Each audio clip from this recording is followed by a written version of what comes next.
Olá pessoal, tudo bem com vocês? Aqui quem fala é o Roberto, sou aluno de doutorado da Universidade Federal do Ceará, no curso de Engenharia de Teleinformática, e hoje nós vamos ter uma aula sobre segmentação utilizando Deep Learning, certo? Eu vou tentar explicar um pouco dos conceitos gerais e de como é que funciona, partindo desde o básico ao avançado sobre a parte de segmentação, ok? Lembrando, pessoal, que essa aula ela tem como uma dependência o estudo prévio sobre CNN, uma rede neural de convolução. Então, caso você ainda não tenha conhecimento, aconselho que você estude e vá atrás de saber como é que funciona e quais são os conceitos básicos, de Machine Learning e Deep Learning, ok? Então vamos lá. Na verdade, o que seria o reconhecimento de objetos? Essa CNN, ela é uma forma mais popular para fazer esse reconhecimento, Ela é amplamente utilizada e a maioria das redes neurais de última geração usam esse método para várias tarefas relacionadas, certo? Incluindo reconhecimento de objetos, classificação de imagens, detecção de objetos e tudo mais. Tudo isso vamos passar um pouco aqui, certo? Então, como é que funciona, a premissa da rede neural? Ela vai receber imagem de entrada e geram a probabilidade de diferentes classes. Aqui eu coloquei uma diferença entre Machine Learning e Deep Learning, justamente porque a grande diferença é que a extração de características em Machine Learning é de forma manual. Então, a partir daí, a gente tem a parte de classificação que vai dizer, a partir de uma função de ativação, que objeto é aquele da imagem. Então, no caso aqui, seria a classe carro. Okay? Já a Deep Learning, ela tem métodos de convolucional, a CNN, que ela vai aprendendo e vai extraindo as características daquela imagem. Do mesmo modo, ela tem a parte de totalmente conectada, que assim ela também vai ter as funções de ativação que vão distinguir, qual a classe daquela imagem. Ou seja, a grande diferença é aqui na extração de características, Então, como pegamos a saída gerada pela última camada, dessa totalmente conectada do modelo CNN, ela é um rótulo de classe única. Portanto, uma abordagem simples de CNN não funcionará se mais de um rótulo de classe estiver presente na imagem, ok?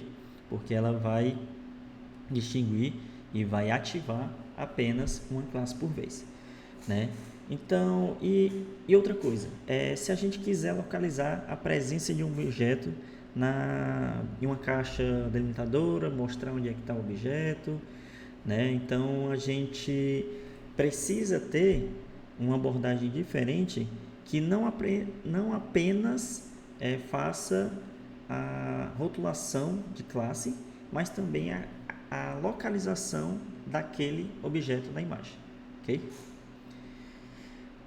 Então, aqui a gente tem uma visão geral das tarefas relacionadas a um reconhecimento de objeto, A gente primeiro vai fazer o reconhecimento de objetos. A partir daí, a gente tem a parte de classificação da imagem, que é dizer o que tem naquela imagem e dizer quais são as localizações de objetos. Unindo isso, vamos ter a detecção de objetos, ou seja, a gente sabe o que é e sabe onde está presente naquela imagem. Partindo dessa detecção de objetos, agora sim nós podemos realizar essa segmentação, ok? Então aqui nós temos uma diferença, né, entre classificação, localização e detecção, ok? A gente pode ver que na classificação de imagem, o modelo ele recebe uma imagem como entrada e gera o rótulo de classificação dessa imagem com alguma métrica, seja probabilidade, perda, precisão, etc. Né? Então, por exemplo, aqui, essa imagem de gato, ela pode ser rotulada como classe gato, ou outra imagem de um cão, por exemplo, pode ser classificado com o rótulo de classe cachorro, né, com alguma probabilidade. Então, essa classificação ela vai dizer se aqui é um gato, se aqui é um cachorro. Então, no caso aqui da classificação, ele só diz é um gato, certo? Já a localização de objetos, esse algoritmo ele localiza a presença de um objeto na imagem e representa ele com a caixa delimitadora. Né? Então, ele recebe uma imagem como entrada e exibe a localização da caixa delimitadora na forma de uma posição inicial, altura e largura. Então, geralmente é essa posição inicial aqui, e ele diz a altura e a largura para poder fazer essa caixa delimitadora dizendo qual é aquele objeto presente. Então, no caso aqui, por isso que existe, está aqui no exemplo, a classificação mais localização. Eu estou dizendo o que é, estou dizendo onde está, certo? Já a detecção de objeto, né, os algoritmos de detecção de objetos, eles atuam como uma combinação de classificação de imagens e localização de objetos. Né? Então, ele recebe uma imagem como entrada e produz uma ou mais caixas delimitadoras com o rótulo de classe anexada a cada caixa delimitadora. Né? Então, eles são capazes de lidar com a classificação e localização multiclasse, não apenas uma classe, né, que era uma das deficiências que eu falei inicialmente, só apenas da classificação. Né? Assim como também podem lidar com objetos de múltiplas ocorrências. Então, a gente pode ver aqui a definição de que aqui temos dois gatinhos, onde cada gato ele foi representado com a caixa delimitadora vermelha, né, que é a classe do gato. Aqui um pato foi caixa verde e aqui o cachorrinho com a caixa azul. Né? Então, múltiplos objetos numa mesma imagem e ele consegue, né, o Object Detect consegue detectar quais são aqueles objetos e dizer para a gente quais são os objetos, certo? Só que, na detecção de objetos, as caixas delimitadoras são sempre retangulares. Então, ela não ajuda na determinação da forma dos objetos se o objeto contiver a parte de curvatura. Né? Ele não pode estimar com precisão algumas medidas como a área de objeto e também o perímetro. Ou seja, se a gente tem aqui, né, a imagem desses cachorros, né, cachorro e um gato aqui, ele vai marcar uma caixa delimitadora, certo? Ele vai dizer, olha, o cachorro e o gato, eles estão aqui, mas não sabe exatamente qual a forma de cada um deles. Ele só está mostrando para a gente, está entregando um resultado que ele diz onde está, ok?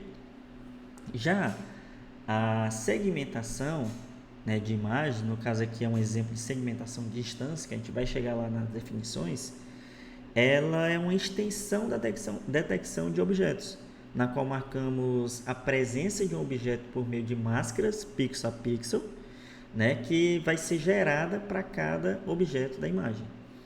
Ela é uma técnica mais granular, né, do que a geração de caixas delimitadoras, né, por isso pode nos ajudar a determinar de forma de cada objeto presente na imagem, pois ela vem a desenhar não só a caixa, mas também a forma.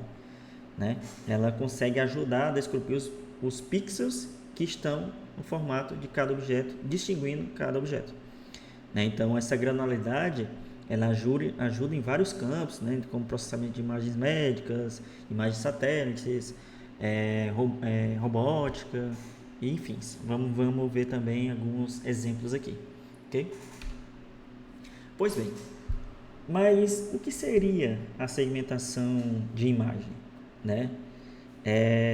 A segmentação de imagem ela vem com uma pergunta que é mais ou menos o que há nessa imagem e onde ela está localizada, né? Não só apenas com a caixa delimitadora, mas dizer pixel a pixel onde está é, localizado esse objeto. Então, mas o que seria? A gente vê aqui um exemplo de que temos uma montagem, né, de um corpo de pássaro com a cabeça de cachorro e a língua de um humano, ok?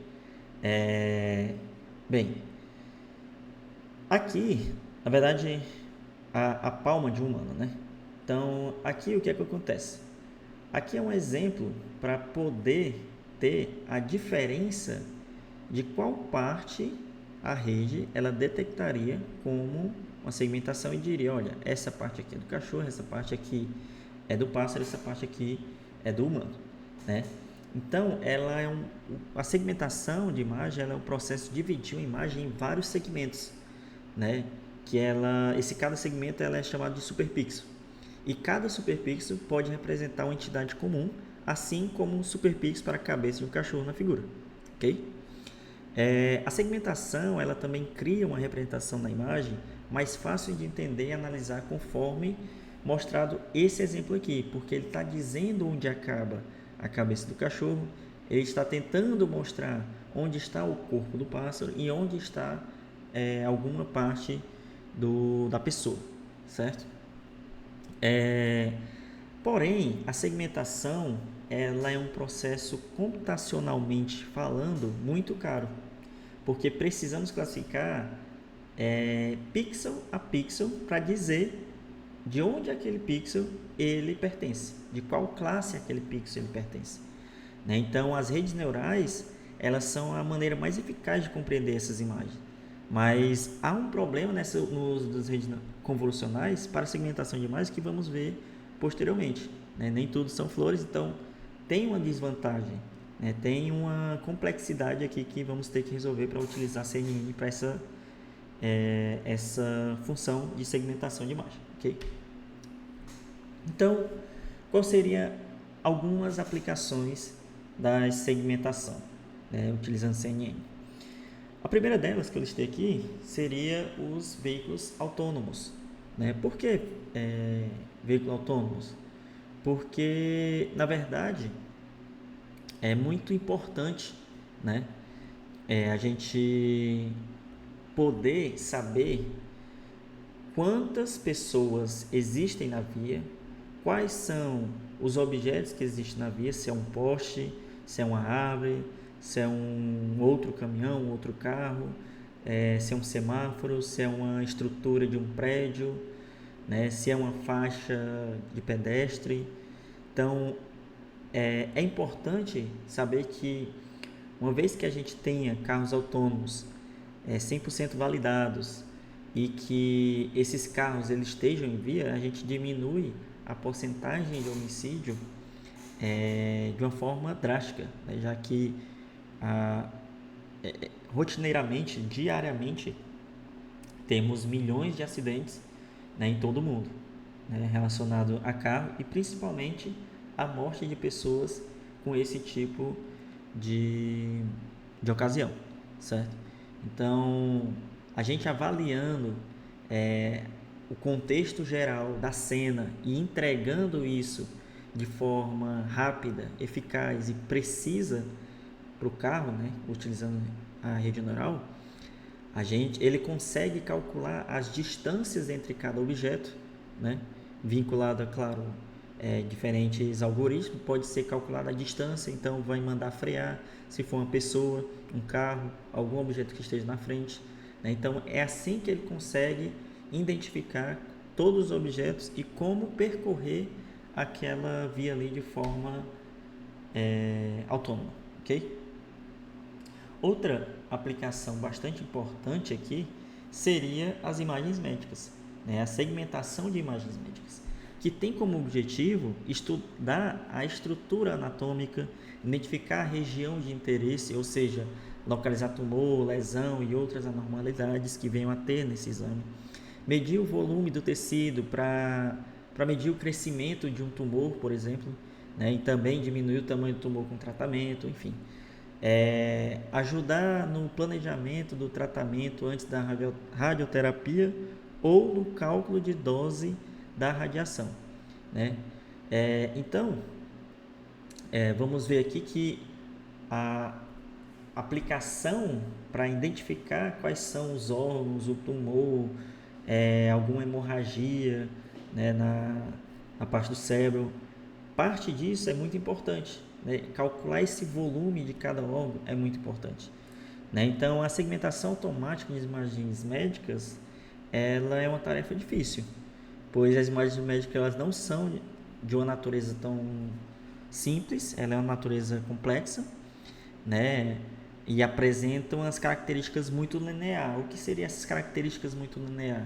Você pode ver aqui que as imagens, quando entrega, né, essa imagem médica, ela tem uma tonalidade de cor entre cada órgão muito parecida. Então, isso dificulta, né? Porém, uma vez que a gente consiga aplicar o algoritmo para essa segmentação, ela pode ser afetado devido ao efeito do volume parcial, né, presença de artefatos, a proximidade em nível de cinza de diferentes tecidos entre o corpo. Então a gente não sabe quando é que termina um fígado e quando é que começa um coração, por exemplo, certo? Porque é tudo, né, basicamente na mesma tonalidade, é bem perto um do outro ali.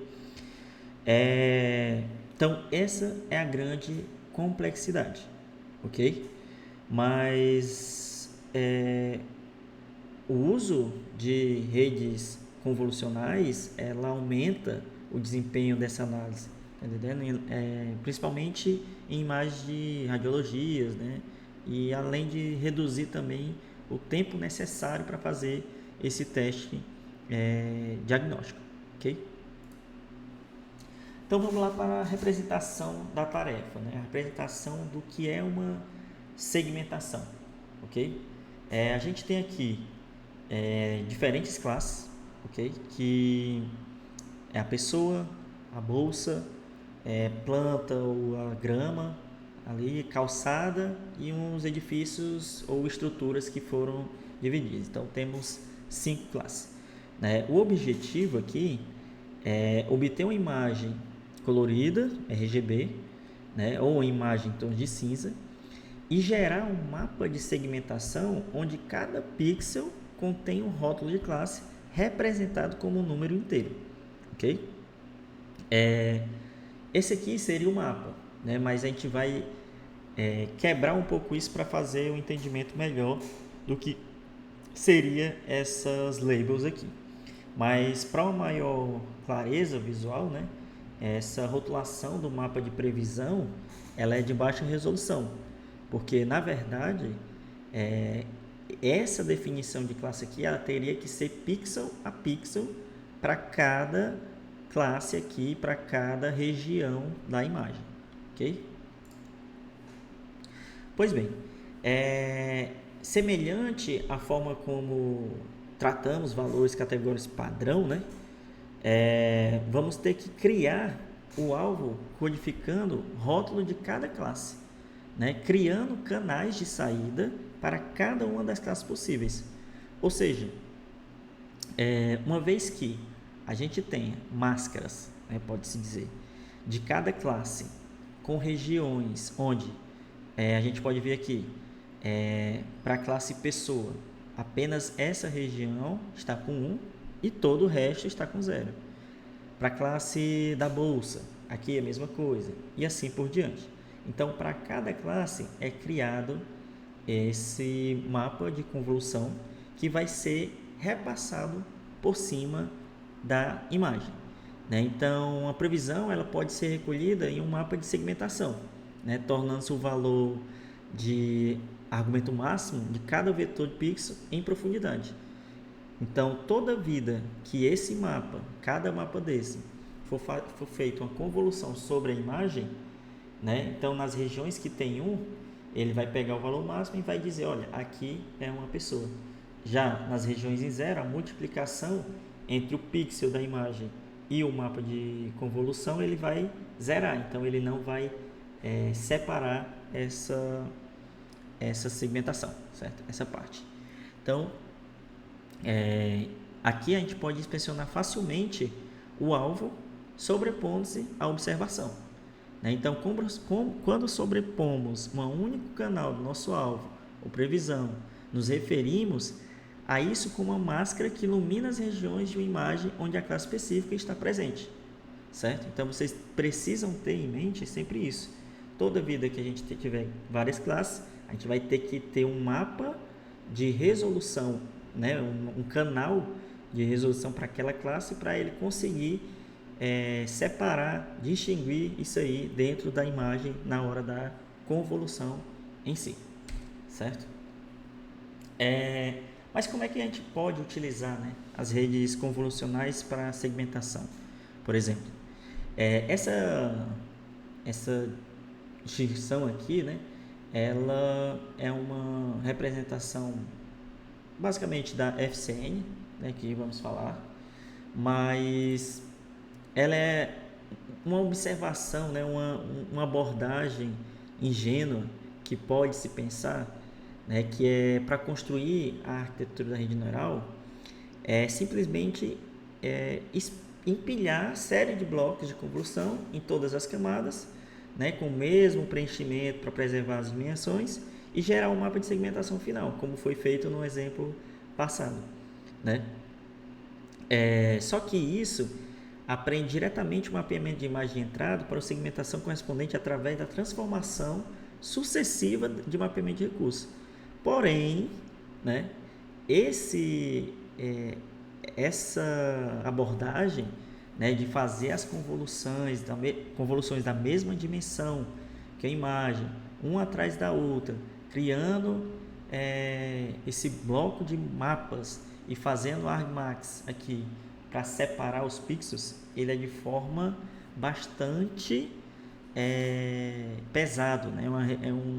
É um modo computacional que demoraria muito tempo, né? Um processamento muito caro desse ponto de vista, né? Então, como seria rotular essa base, né? Como seria o custo de manter a proporção para cada uma desses mapas de convoluções, né? Então, tem que sempre lembrar que as redes convolucionais profundas, as camadas anteriores, tendem a aprender o conceito de baixo nível, né? Enquanto as camadas posteriores devolvem esse mapeamento de recursos de mais alto nível. Então, para manter a expressividade, normalmente precisamos aumentar o número de mapas de recursos ou canais à medida que nos aprofundamos na rede. Ou seja, quanto mais canais a gente aumenta isso, mais a gente chega na detecção, na classificação daquele pixel, naquela imagem, certo? Pois bem, aqui a gente tem uma abordagem mais recente, né, que a gente tem a convolução, né, e chamada também de deconvolução. Ou seja, para solucionar essa parte aqui, que é computacionalmente cara, né, e a gente não tem muitos canais, o que seria feito? Né, é tornar a rede profunda, né, e trabalhar com a resolução espacial mais baixa para muitas das camadas. Ou seja, aqui a gente começa com um mapa da mesma resolução, tamanho alto, mas depois a gente vai diminuindo essa representação, né, esse tamanho. Isso não necessariamente representa um problema para a tarefa de classificação de imagens, né? Por quê? Porque uma vez que a gente tem esses canais, fez as convoluções, aprendeu os mapas de características e temos a função de ativação no final, nós vamos ter a classe, vai distinguir a classe em si. Né? Por quê? Porque ela não se preocupa com a imagem, onde está localizada, qual é a dimensão, né, da imagem original, né? Então, um desafio aqui é justamente voltar para a dimensão original, porque senão aqui a gente não tem como garantir que esse mapa de resolução ele entregue necessariamente a localização exata daquele pixel daquela classe desejada, ok? Então para aliviar essa carga, né, computacional, a gente reduz periodicamente esses mapas de recursos por meio do pooling, né, ou convoluções, e nós depois fazemos o aumento disso, né? Então a gente primeiro diminui a resolução e depois a gente aumenta a resolução desses mapas aqui, certo? Isso também ela é uma abordagem, né, chamada popularmente de seguir uma estrutura de codificador e decodificador, né, onde nós reduzimos a resolução espacial da entrada aqui, ok? E depois devolvendo o mapeamento de recursos de baixa resolução aqui, que são aprendidos com altamente eficientes na discriminação entre as classes. E uma vez que a gente ganhou todo esse conhecimento, toda essa resolução, toda essa diferença e extração de características daquela imagem, aumentar a resolução e as representações de recursos em um mapa de segmentação da resolução final, certo? Então, por isso que existe essa parte aqui. Pois bem, existem algumas diferenças, né? Algumas diferentes abordagens que podemos usar para aumentar a resolução desse mapa de recursos. Então, considerando que as operações de fluxo elas reduzem a resolução, resumindo a uma área local como único valor, ou seja, agrupamento médio ou máximo, as operações de desagrupamento aumentam a resolução, distribuindo um único valor em uma resolução mais alta, né? Então, aqui a gente pode ver o método vizinho mais próximo, que a gente pode aumentar a resolução e para cada região que foi aumentada ali, a gente replica o valor inicial daquele mapa, ok? Já nessa outra abordagem aqui, aumenta-se também a resolução de saída, né? Preenche os valores iniciais de input em cada segmento desse e preenche com 0 as outras que foram adicionadas, ok? Então aqui a gente pode ver que também temos esse max pooling, que é justamente pega o máximo, né, o valor máximo aqui de cada região dessa daqui, e aí a gente tem essa saída, né, no caso aqui 5, 6, 7, 8, e depois a gente faz o max unpooling, né, que ele usa a posição de quais são as posições que ele pegou, né, do valor máximo lá no max pooling. Ele pega essas posições, mas ao invés de para aumentar essa resolução, a gente usa essas posições colocando esses valores e preenche com 0, né? Diferente daqui que ele utiliza no primeiro quadrante aqui, na primeira região de cada quadrante aqui, né? Aqui não, a gente marca quais são as posições do max pooling e representa aqui para aumentar essa saída.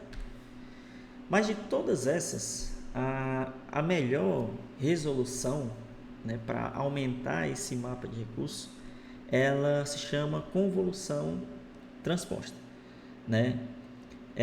Porque elas de longe são a abordagem mais popular e que permite devolver um upsample, né, aprendido de forma mais eficaz, ok?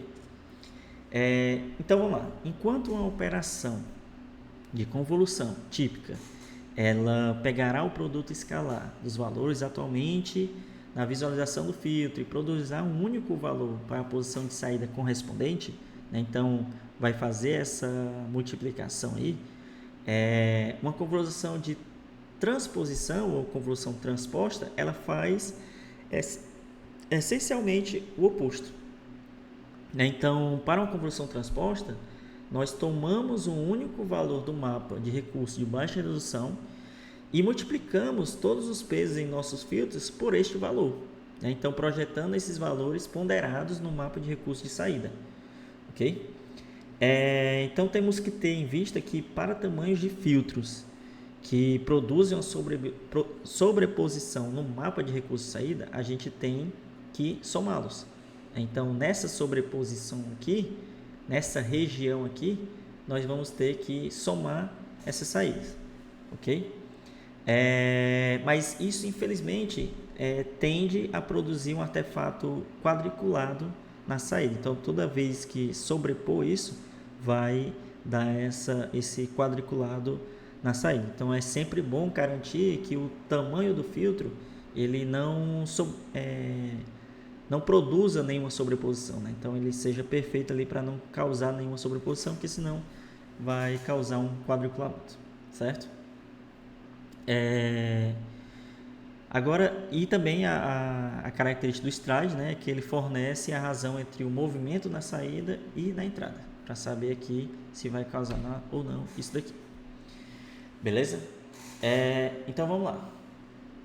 Pegando aqui a entrada, certo? Então, temos 0, 1, 2 e 3, uma convolução transposta com esse kernel aqui. Então, a gente pode ver que 0 multiplicado por esse kernel vai dar todo 0, ok? Da mesma forma que o 1 multiplicado por esse kernel vai dar o valor do kernel inicial. 2 multiplicado por esse kernel vai dar o valor do kernel multiplicado por 2 em cada região, ok? Então, nas regiões que tivemos sobreposição, né, no caso, essa parte aqui, nós vamos ter que somar, né? Porque isso aqui sobrepôs em todos, então 0 mais 2 mais 2 mais 0 vai dar 4. Essa aqui não sobrepôs em nenhum, então vai ser 1. Esse aqui sobrepôs em 3 e 3 aqui, vai dar 6. Esse aqui não teve nenhuma sobreposição, 4, então o valor só dessa operação aqui. Aqui também teve sobreposição, então deu 6.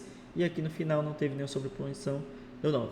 Então, é assim que se faz uma convolução transposta para partir de uma entrada menor, com um kernel do mesmo tamanho, mas ter uma saída, uma resolução maior, ok?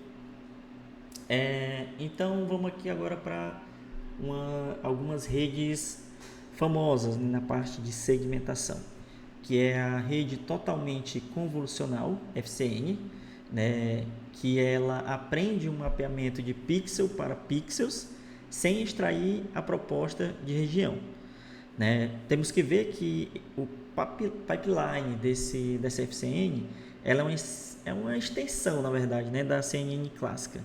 E a principal ideia é fazer com que a CNN clássica receba como entrada imagens de tamanhos arbitrários, né? Então, a CNN clássica ela não tem uma entrada de tamanhos arbitrários, ela tem que ser um tamanho fixo ali, né, para aquele tamanho de convolução.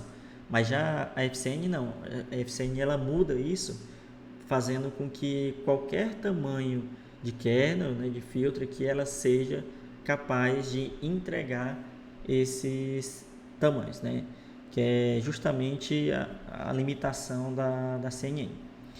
Mas um problema nesse FCN específico é que, ao se propagar através de várias camadas convolucionais e de pooling alternadas, aqui nesse caso aqui, né, a resolução dos mapas de recurso de saída é amostrada negativamente. Então, portanto, as previsões diretas do FCN são normalmente de baixa resolução. Ele vai dizer mais ou menos onde é que vai ficar aquela localização, mas ele não vai dizer com precisão, né, qual é aquela saída, de forma que fique uns objetos relativamente confusos, né? Então, existem várias abordagens avançadas baseadas na FCN, né, que foram justamente evoluindo ao longo do tempo. Existem redes também que são utilizadas pela FCN, e o conceito dela é justamente transferir o conhecimento, por exemplo, da VGG 16 para realizar essa segmentação semântica.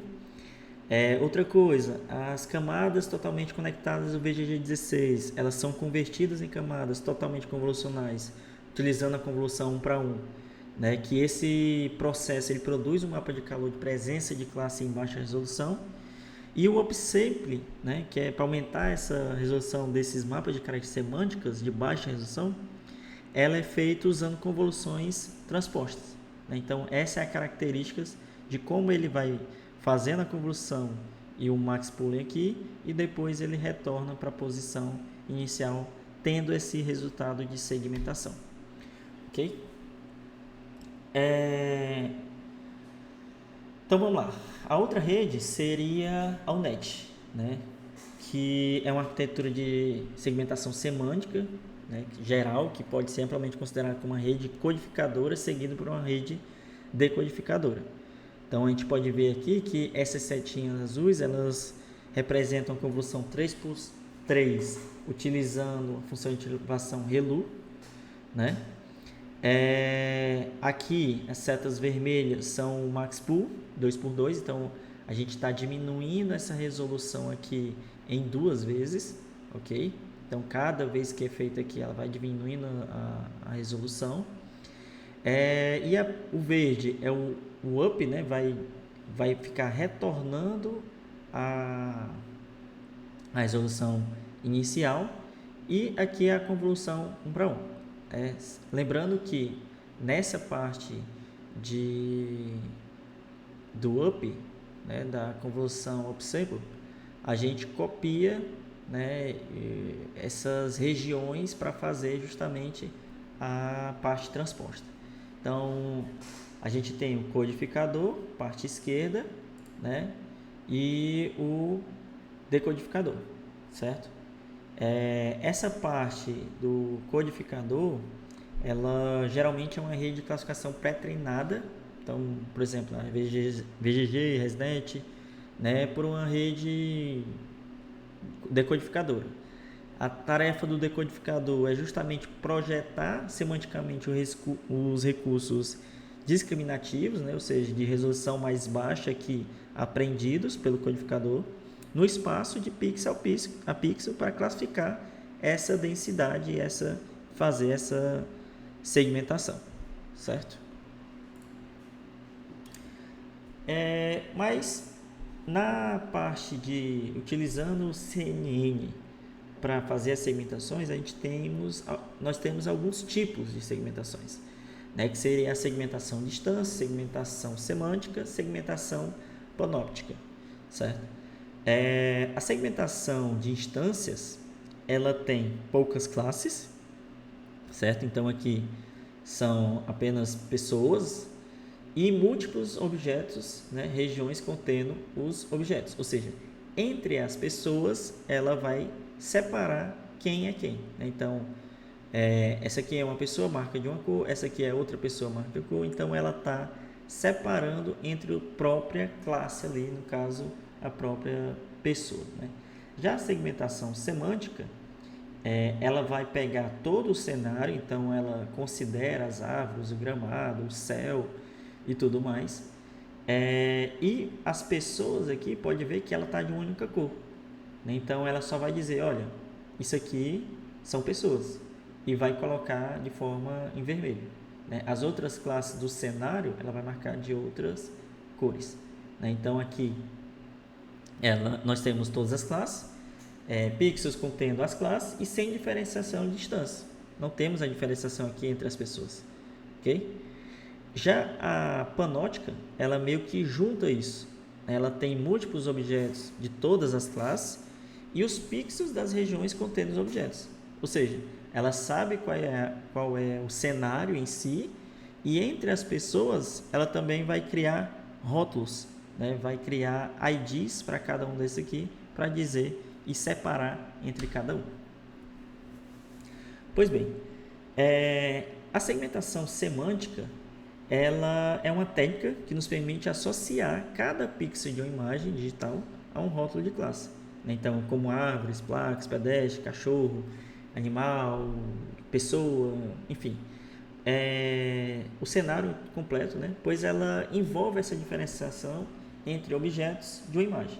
Então, aqui a gente tem o reconhecimento dessa imagem. Então, a gente tem aqui, sabe o que é o cachorro, sabe o que são as ovelhas. E aqui a gente só faz a segmentação de todas as ovelhas com a mesma cor e o cachorro com a cor vermelha, ok? É essencial compreender que a segmentação semântica ela classifica então os pixels de imagem de uma ou mais classes, né, em vez de objetos do mundo real que não são semanticamente interpretáveis, ok? Devido ao seu intrínseco esquema de trabalho, ela é uma tarefa difícil e ecossistema de visão computacional que pode ser aplicado em diferentes ocasiões, né? Que é justamente as aplicações que estão relativamente ligadas à segmentação semântica, é o diagnóstico médico para detectar anormalidades médicas em raio-x, tomografias computadorizadas e ressonâncias magnéticas. Já o SING, que é para o mapeamento, né, do uso do solo a partir de imagens de satélite, monitoramento de áreas de desmatamento e urbanização, né? Então a gente pode fazer o contexto ali de toda a parte do solo e tudo mais. E a condução autônoma, né? Justamente para detectar com precisão as faixas, pedestres, sinais de trânsito, estrada, céu e outros veículos na estrada em si, ok? Pois bem, já a segmentação de instâncias, ela é a forma única de segmentação de imagem que trata da detecção e delineamento de cada instância distinta de um objeto que aparece em uma imagem. Então, a segmentação de instância ela detecta todas as instâncias de uma classe com a funcionalidade extra de demarcar instâncias separadas de qualquer classe de segmento. Então, naquele mesmo exemplo, fazemos aqui a detecção dos objetos, certo? Mas entre as ovelhas, nós sabemos quem é cada instância. Então, a gente sabemos que aqui temos uma ovelha, que essa aqui é outra ovelha, então está de outra cor. Essa aqui é uma outra ovelha, uma terceira ovelha que está de outra cor, de um azul mais escuro, certo? Então, a segmentação de instâncias, ela tem um formato de saída mais rico, né? Pois ela cria um mapa de segmentos para cada categoria e instância dessa classe, certo? Enquanto a semântica ela não faz isso. Então, para simplificar, né? Considere que você, sei lá, tem uma imagem com cães e gatos. Ao executar um modelo de segmentação de distância nessa imagem, você pode localizar a caixa delimitadora de cada cão e gato, traçar mapas de segmentação para cada cão e gato e contar quantos cães e quantos gatos, quantos cães, quantos gatos estão na imagem, certo? Mas como é que funciona, né, essa segmentação de distância? Ela envolve a identificação dos limites dos objetos no nível detalhado do pixel. Então, entre as transições aqui de cada objeto, né, de cada segmento desse aqui, ela consegue distinguir, identificar e dizer que aquilo faz parte de outro objeto e não mais aquele mesmo. Isso é uma tarefa extremamente complexa, né? Porque justamente ele tem que analisar agora o cenário por completo, né? Então, não só mais o cenário, mas também a definição de cenário entre a própria instância, entre cada classe, para saber quem é quem e separar entre elas, ok? A grande aplicação, né, da segmentação de instância, ela vem no domínio médico, né, que é justamente usado para detectar e segmentar tumores em exames de ressonância magnética no cérebro e em núcleos de imagens, justamente pela complexidade, né, de mesma intensidade parecida ali entre as imagens médicas, poder fazer com que isso consiga enxergar quem é o fígado, quem é o coração, quem é pulmão e assim por diante, certo? Imagens de satélite, né, que é justamente usada para conseguir uma melhor separação entre os objetos, como contagem de carros, detecção de navios, né, monitoramento de poluição marítima. Então, tudo isso é utilizado. Carros autônomos também, usados em conjuntos com método denso de estimativa de distância, né, para saber, olha, esse carro ele está a tanta distância desse outro, né, então ele faz essa avaliação do cenário por completo, ok? Robótica, usada para aprendizado de autossupervisionado, né, para segmentar observações visuais em objetos individuais e também interagindo com o ambiente. E por fim, a automação, que é usada para detectar amassados em um carro, separar edifícios em cidade e muito mais, né? Isso é o limite, então a gente pode ter essa visão que temos um nível de detalhamento maior aqui na segmentação de instâncias. Pois bem, para definir, né, literalmente a segmentação semântica, o que é segmentação semântica e o que é segmentação de instâncias, essa imagem ela representa bem, né, que semanticamente aqui, para segmentação semântica, cada pixel de uma determinada imagem, ela que é essa daqui, né, das cadeiras, ela detecta a categoria desse objeto, ou seja, vai detectar que é a cadeira a que pertence e onde todas as categorias desses rótulos de objetos são conhecidos pelo modelo. Então, olha, eu quero detectar só as cadeiras. Ele está desconsiderando tudo, certo? Aqui para fazer essa avaliação e está segmentando as cadeiras todas em azuis. Então, um exemplo daqui é justamente isso. Mas tem que lembrar sempre que primeiro ocorre a detecção do alvo e em seguida cada pixel é rotulado. Então, todas as cadeiras vão ficar azuis. Já a instância, para cada pixel de uma determinada imagem, identifica a instância do objeto a qual pertence. Então, ele se aprofunda na segmentação semântica justamente para detectar esses objetos entre si. Eles são da mesma classe, são as mesmas cadeiras, mas ele quer saber quais são cada cadeira, onde é que está cada cadeira, certo? Então, aqui as cores ficam de forma diferente, né? De forma que identifica. Então, ele é um híbrido, né? A segmentação de instância ele é um híbrido de anotação entre detecção de alvo e segmentação semântica. Ele identifica aqui qual alvo, pega a segmentação semântica e separa aqui entre cada instância, ok? Por fim, nós temos a segmentação panóptica, né? Que é justamente ela vai diferenciar semanticamente vários objetos por segmentação, né? Então ela vai envolver todo o cenário, vai unir a segmentação semântica aqui, vai pegar o céu, vai pegar as árvores, vai pegar o chão, vai pegar as pessoas, vai pegar os guarda-chuvas, né? E também detecta as instâncias. Então, por isso que aqui vem dizendo que, em outras palavras, a segmentação panóptica ela é a união desses dois, né? Então, a cada pixel de imagem são dois rótulos que eles ganham. Um rótulo semântico e um ID de instância. Então, ele diz, olha, avaliei todo o cenário, fiz tudo. Uma vez que fez a segmentação semântica, ele vai quebrando e vai dizendo quais são as instâncias. Então, ele diz, olha, aqui é um guarda-chuva, aqui também é um guarda-chuva e vai mudando isso daí. Como aparece um céu apenas, vai ficar só aquela cor, ok?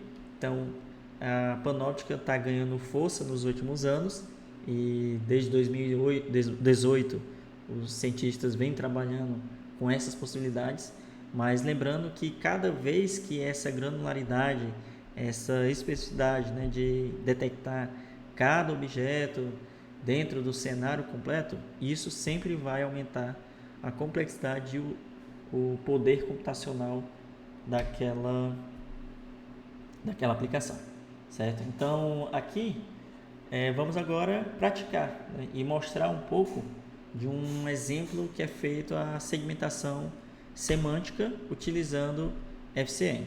ok? Então, vamos aqui. Beleza, vamos lá. Aqui é um código que eu vou disponibilizar, certo? Então, esse código aqui, ele faz a segmentação 2D, utilizando FCN. Então, o primeiro passo aqui vai ser clonar o repositório, ele é um exemplo do TensorFlow, certo? Então, vai fazer essa instalação aqui, essa clonagem aqui. Vamos lá. Esperando aqui. Pronto. Feito isso, vamos instalar, né, o TensorFlow 2.x. Então, fazendo a instalação aqui. Ok. Próximo passo seria baixar o conjunto de dados utilizado, né, Oxford. Ou seja, esse conjunto de dados aqui, ele é um conjunto de dados de animais, né, gato, cachorro e tudo mais. Então você pode fazer esse download ou de outros datasets também. Então aqui vai ser feito esse download e demorar um pouquinho, né? Mas enquanto vai baixando aqui, eu já vou explicando a próxima linha, né, que é a normalização. Então a gente pega todo o valor de pixel apresentado naquela imagem e normaliza entre 0 e 1, certo? Então, além disso, também é feito, então você pode ver aqui, ó, que você pega o valor do pixel e divide por 255, certo? Então, vai ficar nesse range aqui, entre 0 e 1. Fora isso, os rótulos, né, de cada segmento aqui, ela está em 1, 2, 3 do próprio dataset, e aí, por conveniência, a gente coloca para 0, 1, 2, ok? Então vamos lá, tá quase baixando aqui, tá terminando.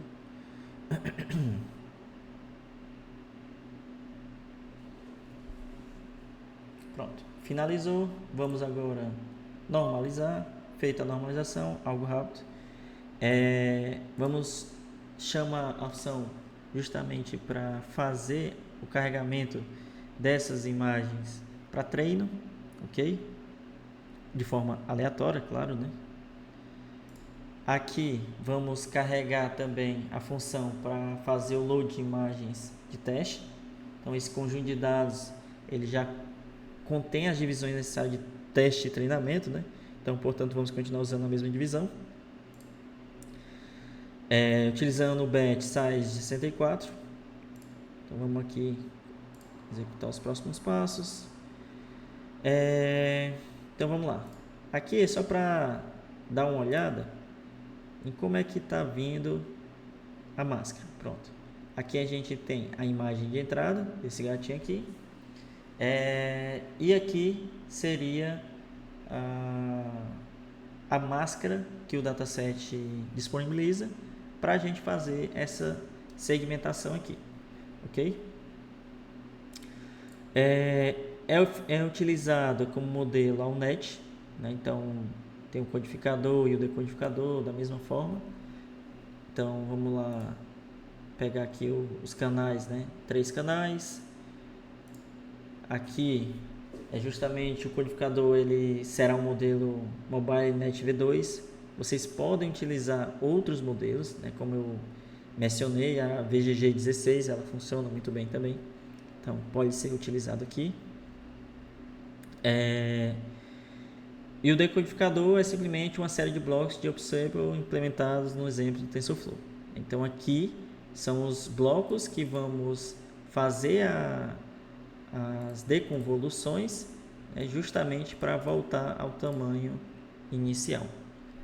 Aqui a função da UNet, utilizando a função de ativação softmax, ok?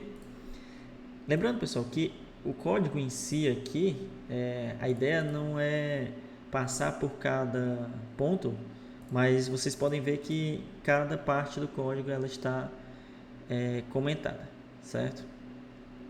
Então vamos lá. Agora seria para treinar o modelo, ok? Então essa é a arquitetura do modelo, né, resultante. Então você pode ver aqui quais são as sequências, concatenamentos, o que entra e como é que sai. Então isso aqui é uma representação visual da rede utilizada. Beleza? Então vamos criar a máscara e aqui vamos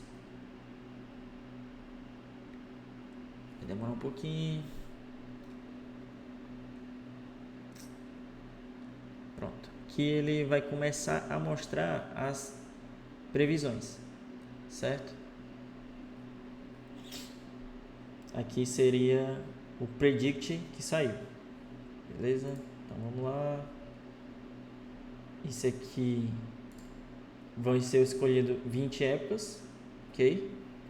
Essas 20 épocas ela é baixa, então você pode aumentar para enxergar um nível de detalhamento maior, beleza? Então vamos aqui, ó. Na primeira época aqui vai ter uma representação para cada época, para cada saída, e aí isso vai ser visto como uma melhoria, né, do método.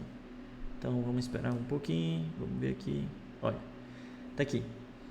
Veja que na primeira época nós tivemos a acurácia apenas de 0,78, né, e uma perda de 0,48.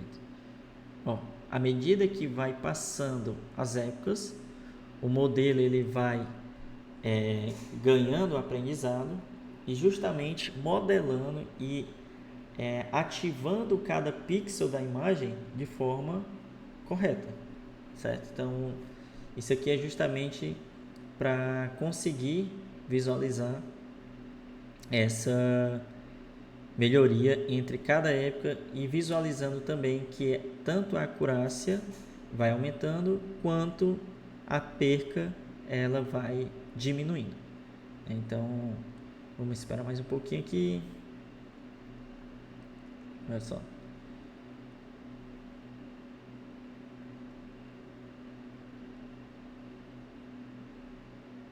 Eu vou deixar executando só até 10 épocas, tá?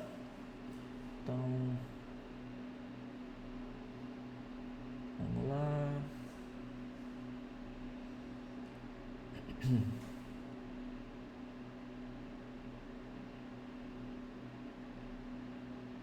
Já veja que já está acertando bem mais do que o inicialmente, né? Porque inicialmente ele começou, aqui é uma máscara predição, né? Justamente vai fazer essa daqui, e aí na primeira época começou horrível, ele errou bastante ainda entre cada pixel, mas agora ele já está começando a ajustar o contorno. Aqui veja que já está quase igual a esse daqui, né? Ele já está começando a acertar os super pixels de cada um. Isso porque está com épocas baixas, né? E um bet relativamente alto lá em cima. Mas mesmo assim, para esse problema que é fácil, né? Ele está conseguindo acertar de forma mais precisa. Okay? Então, continue vendo aqui que está melhorando, né? Beleza. Aí vai dar uma quebrada aqui. Não vou conseguir executar porque eu acabei parando aqui, né? Mas, enfim. Beleza. Então, no final aqui, na verdade, ele só vai mostrar quais são os históricos de cada perca. Então, deixa eu colocar aqui apenas 2 épocas. Vou executar. Vamos lá.